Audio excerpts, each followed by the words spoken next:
बहुत समय पहले की बात है। एक छोटे से गांव में एक किसान रहता था।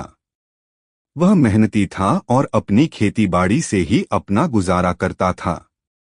हर साल वह अपने खेत में अलग अलग बीज बोता था, गेहूं, धान, सब्जियां।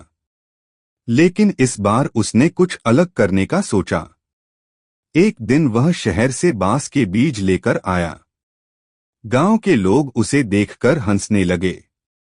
किसी ने कहा, अरे ये क्या ले आया है? बांस उगाने में सालों लग जाते हैं। बेहतर होता गेहूं बोता, जल्दी फल मिलता। लेकिन किसान ने मुस्कुराते हुए कहा, हर चीज का अपना समय होता है, मैं धैर्य रखूंगा। पहला साल किसान ने खेत में बांस के बीज बोए। रोज उन्हें पानी देता, खाद डालता और देखभाल करता।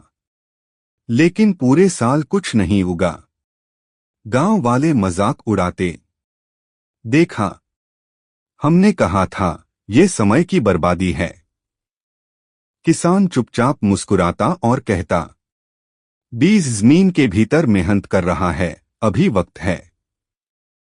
दूसरा और तीसरा साल दूसरे और तीसरे साल भी किसान ने वही किया। रोज पानी दिया, खाद डाली, देखभाल की।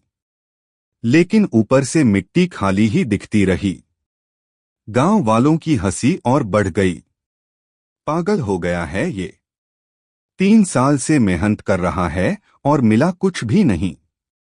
लेकिन किसान का विश्वास अटल था।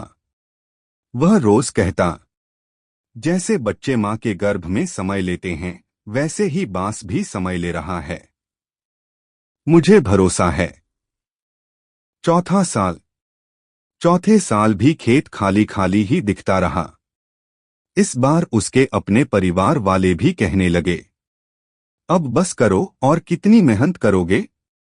खेतीबाड़ी में अनाज बो दो। लेकिन किसान ने हार नहीं मानी। उसने कहा, धैर्य सबसे बड़ी ताकत है, मैं इसे छोड़ूंगा नहीं। पांचवा साल चमत्कार। पांचवें साल अचानक खेत से हरी हरी नन्ही कोपलें निकलने लगीं। किसान की आंखों में खुशी के आंसू आ गए।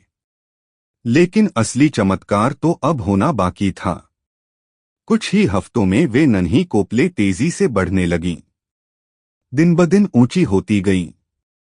सिर्फ 6 हफ्तों में बांस 80 से 90 फीट ऊंचाई तक पहुंच गया। गांव वाले हैरान रह गए। उन्होंने कहा, इतना ऊंचा, ये कैसे हुआ? किसान मुस्कुराकर बोला, 5 साल तक बांस ने अपनी जड़ों को जमीन के भीतर मजबूत किया। अगर वह बिना तैयारी के ऊपर बढ़ता तो छोटी सी आंधी में गिर जाता। लेकिन अब उसकी जड़ें इतनी मजबूत हैं कि कोई तूफान भी